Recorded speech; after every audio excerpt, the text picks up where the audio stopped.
novamente mais uma aula de história. Hoje é uma aula de história. Para isso, abra o seu livro do quarto bimestre, lá na página 50, ok? Livro do quarto bimestre, página 50, nós vamos falar um pouco sobre a passagem do tempo. Você já tem observado quanto o tempo passa? Professora, os dias passam muito rápido. Semana passada eu vestia um número e agora eu estou vestindo outro. Ano passado eu vestia um tipo de roupa. Este ano eu estou precisando vestir outras, porque as minhas já ficaram pequenas. O tempo passou e eu cresci. Olha só, eu coloquei um bolo no fogo. No forno. Eu passei um pouco e eu tenho que esperar para um tempo passar um pouco para que este fique pronto. Existem várias formas de observar o tempo. Principalmente na nossa, olha só, o lugar que mais guarda o tempo é na nossa imaginação, é nas nossas memórias. A gente consegue lembrar do nosso irmão que era pequeno, ou do cachorrinho quando era filhote, de repente cresceu. Olha como o tempo passou. Existem vários tipos de memórias que demonstram que o tempo já passou. A gente já vivenciou aquilo e agora só guarda a saudade, a lembrança, não é mesmo? Olha só como o tempo passou. Quando estávamos na escola, estávamos no primeiro bimestre e já estamos no quarto. O tempo passou muito rápido, não é mesmo? Agora, para a nossa aula de história, abra o seu livro na página 50, ok? Ótimo! Página 50. E a professora vai ler com vocês este poema, Mistério do Tempo. O tempo é um mistério. Quando a gente está se divertindo, ele passa rapidinho. Quando a situação não está legal, demora mais que o normal. Há momentos que poderiam congelar e outros que poderiam se repetir, mas o tempo não para. Quando a gente vê o que há pouco começou, já passou, terminou. Cada dia que passa, sinto que o tempo da gente anda sempre para frente. O que nos marca e fica para trás, na memória não se desfaz. Olha só a imagem. Que imagem nós observamos? Um menino numa cama doente. Será que o tempo passa rápido quando a gente está doente? Às vezes parece que é uma eternidade, não passa rápido, até quando a gente vai consultar, não é mesmo? É aquela demora, porque a impressão que se dá é que o tempo não está andando, porque não estamos bem. E quando estamos se divertindo num parque ou com os amigos, a hora passa muito rápido, né? E quando a gente está na escola, às vezes o tempo é rápido e às vezes é um pouco mais demorado, não é mesmo? É igual às nossas aulas, né? Tem dia que parece que a aula de segunda-feira passa rápido, a aula de terça parece que não vai passar rápido. Não é assim? É o que acontece com o tempo, essas as impressões que nós temos deles, de acordo com as nossas experiências, ok? Olha só. Agora, nós devemos, então, pensa um pouquinho na atividade Trocando Ideias, que está no seu livro, converse com a sua família. Como será que você pode perceber que o tempo está passando? Que momentos que você gostaria que durasse mais tempo? Por quê? Já parou para pensar nisso? Por que certas situações sentimos o tempo passando mais devagar? Principalmente quando parece que traz um sofrimento, uma dor, um incômodo, não é mesmo? Como você interpretaria a frase? O tempo da gente anda sempre para frente. Hein? Por que será? Olha só. Às vezes a gente tem que guardar o que acontece durante o nosso dia na nossa memória, não é mesmo? Porque as coisas acontecem tão rápido, é tão para frente o nosso tempo que se a gente não prestar atenção, tem coisas que a gente não consegue nem acompanhar, não é mesmo? Lá na página 51, para fazermos a atividade. Então, primeiro, olha só, assim como nós, o ambiente que vivemos passa por muitas mudanças. Atividade 1. Observe as fotografias a seguir e mencione as mudanças ocorridas em cada local ao longo do tempo.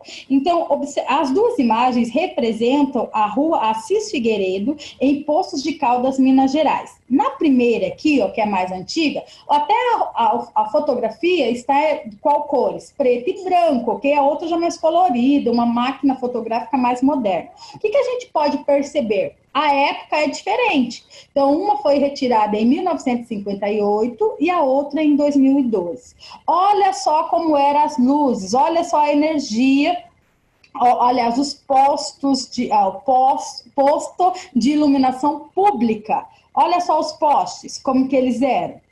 Era bem menos, né? Olha aqui a quantidade de postes, como aumentou a fiação. Olha só, semáforos, nem tinha, os carros estavam tranquilos. E olha só na imagem de 2012. Então, o que a gente consegue perceber? Aumentou o número de prédios, não é verdade? O número de veículos, a iluminação pública, olha só quantos espaços com luzes nós temos aqui e aqui, na imagem de 1958 e de 2012. Olha os semáforos. Então, automaticamente aumentou também o número, se as casas existem mais prédios, apartamentos, aumentou-se o número de moradias e, com isso, o número de pessoas, população.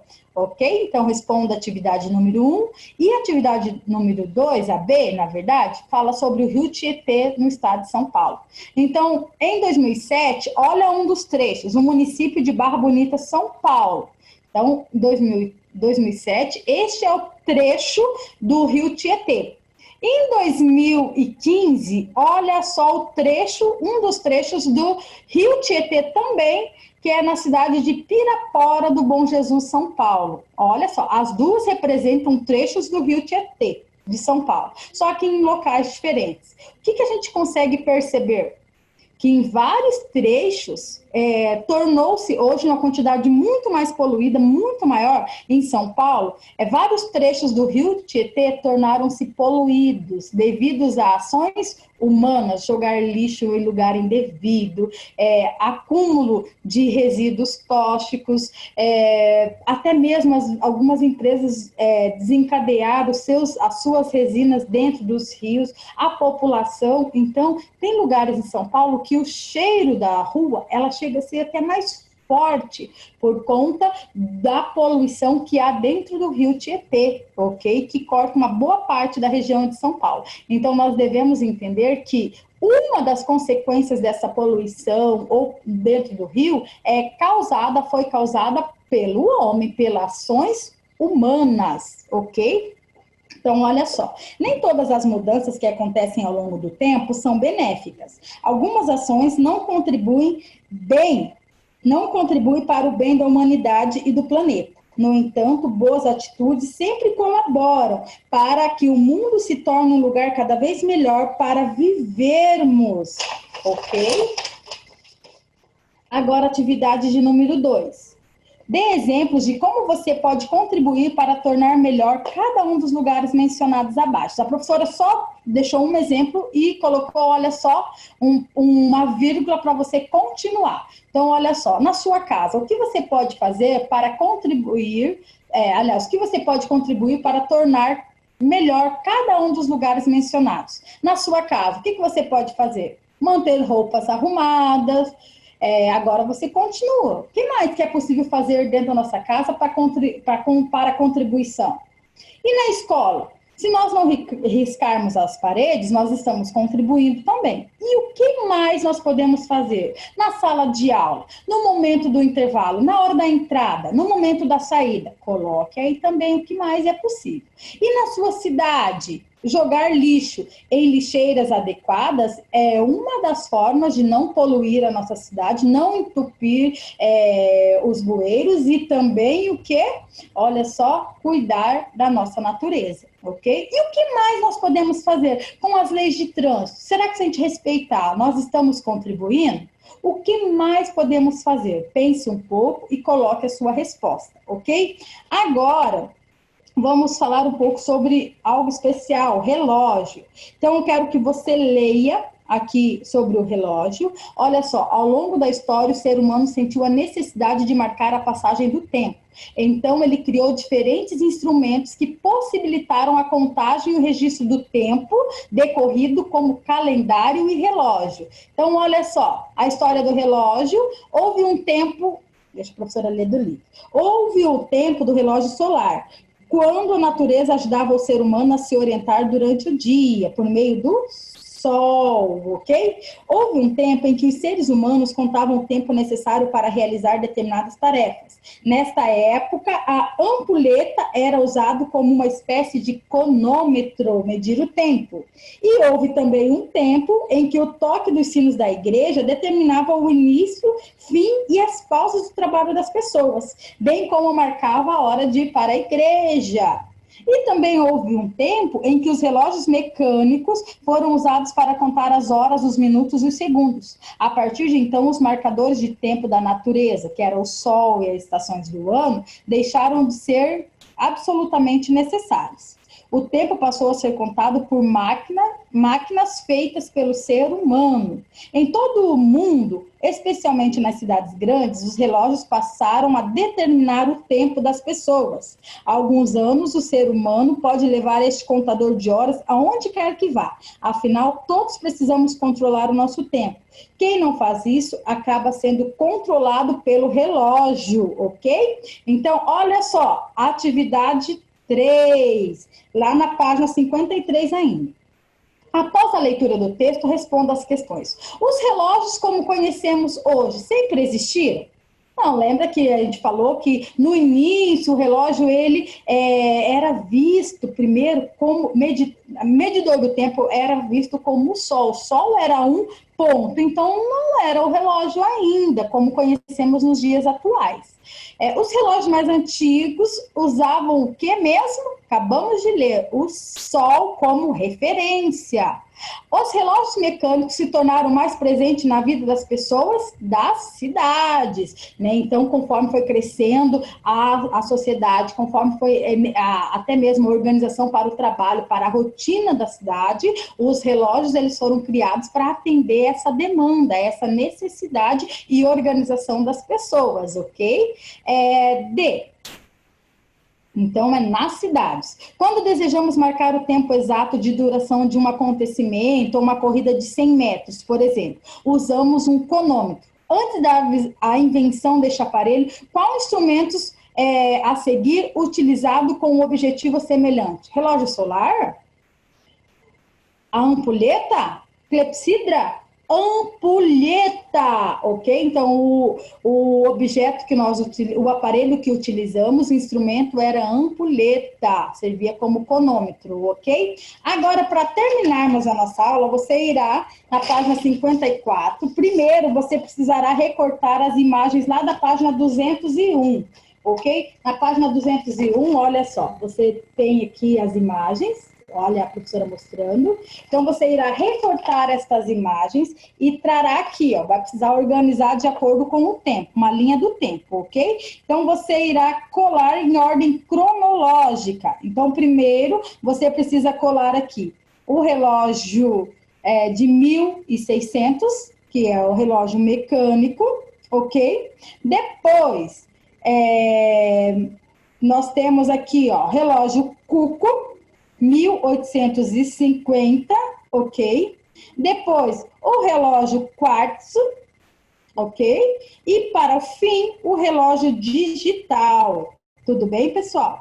Quase todos vocês precisam conhecer ou entender a rotina dos pais, do estudo, e para isso você utiliza o quê? Relógios para marcar o momento de iniciar, de terminar, até para que você consiga se organizar na alimentação, no descanso, não é mesmo? E nos trabalhos. Em geral, nós precisamos sempre seguir um cronograma para que a gente, durante o dia ou durante a noite, para que a gente não se perca no tempo, ok? Então, essa invenção, ela possibilitou o quê? A contagem do registro do tempo e também tornou a rotina de algumas pessoas também mais, olha só, até assim difícil, porque elas têm que fazer tudo muito dentro daquele tempo para ela não perder as horas, não perder os momentos, principalmente nas atividades diárias de trabalho, ok? Então, agora, olha só a atividade A. Tudo é você que vai responder, tá bom? Você considera o relógio um objeto importante para o seu dia a dia? Por quê? Então, você responde. Quais momentos do seu dia são mais controlados pelo relógio? Qual que é o momento que você mais precisa acompanhar a hora certinho para não ter problema? Em sua opinião, a invenção do relógio provocou efeitos mais positivos ou negativos nas pessoas? Então, converse com seu familiar, pense um pouquinho, pergunte a opinião dele, em seguida responda a alternativa C, ok? Além do relógio, existem várias outras formas de registrar o tempo decorrido. Assinale com que formas isso se torna possível. Assinale com um X as formas que tornam isso possível. Agenda, nós temos agenda como um meio, o desenho também, né, é uma forma, o livro, blogs, diário, redes sociais, calendário, e-mail, revista, carta, jornal, telefone e celular. Ou seja, nós vamos perceber que a sociedade, no meio deste processo, criou vários instrumentos que serviram como medidores de tempo. E todos estes itens, eles são marcações de tempos específicos na nossa vida. Muito bem, pessoal? Agora que você já aprendeu um pouquinho, termine a atividade, fotografe e encaminhe para a professora no e-class. Beijos!